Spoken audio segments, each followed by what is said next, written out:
আমার জন্য আমার আল্লাহ যথেষ্ট। আমার সাথে কেউ থাকুক বা না থাকুক তাতে আমি একদমই পাত্তা দিই না, একদম কেয়ারও করি না। আমার জন্য শুধুমাত্র আমার আল্লাহই যথেষ্ট। কে আমার সাথে কতদিন ছিল, কথা বললো নাকি বললো না, কতটুকু দাম দিল নাকি দিল না, আমার জন্য কি করলো করলো নাকি করলো না, এগুলো নিয়ে আমি একদমই টোটালি চিন্তা করি না। কেউ আমার সাথে থাকলেও যা, না থাকলেও তা, কেউ আমার সাথে মিশলেও যা, না মিশলেও তা, আমার একদমই কিচ্ছু যায় আসে না। আবার আল্লাহ আমার সাথে আছে, এটাতেই আমি সন্তুষ্ট, আলহামদুলিল্লাহ। আমার আল্লাহ আমাকে যতটুকু সুখ শান্তি দিতে পারবে, যতটুকু সেভ করতে পারবে, একটা মানুষের কোনো ক্ষমতাই নাই আমাকে ততটুকু সুখ শান্তি দেওয়া। তখন আল্লাহ আমার সাথে আছে, তিনি সবসময় আমাকে প্রোটেক্ট করবে, গাইড করবে এবং সঠিক রাস্তা দেখাবে। এই বিলিফটা নিয়ে আমি এতটুকু চলতেছি। জানি আমি শুধু পরিশ্রম করব, আমি শুধুই পরিশ্রম করব, বাকি রাস্তা সঠিক পথ সবকিছু আমার আল্লাহ আমাকে দেখাবে।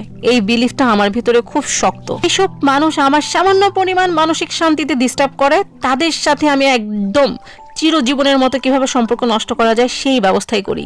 আর যেসব মানুষ আমাকে সামান্য পরিমাণ মানসিক শান্তি দিবে, সেসব মানুষ আমার সাথে সবসময় থাকবে। সবসময় অনুভব করি আমার আল্লাহ আমাকে আছে, আমাকে হেল্প করতেছে এবং আমাকে সাহায্য করতেছে। এবং যদি ধরেন আমার লাইফে কোনো ধরনের কোনো বড় ধরনের হ্যাপেন্ড হয়ে যায়, আমি মনে করি এই জিনিসটা আমার জন্য একদমই খারাপ ছিল, তার কারণে হচ্ছে আল্লাহ আমার কাছ থেকে জিনিসটা সরাই নিছে। এবং এটা আমি পরবর্তীতে অনেক বড় বড় ধরনের প্রমাণও পাই যে আসলেই যেটা হয়েছে সেটা ভালোই হয়েছে।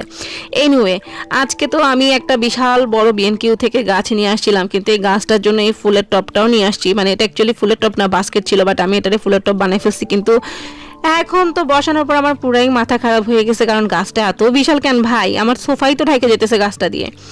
এরপরে আমি এটা এখানে বসানোর পরে খুবই মন খারাপ হইলো, মনে হচ্ছে যেটা ফুটতেছে না অ্যাকচুয়ালি। এখন কি করবো, আগেরটা কিন্তু ভালো ফুটছিল, ওইটা প্রায় মারা মারা গেছে এরকম অবস্থা। তো এখন আমি এটাকে আবার এই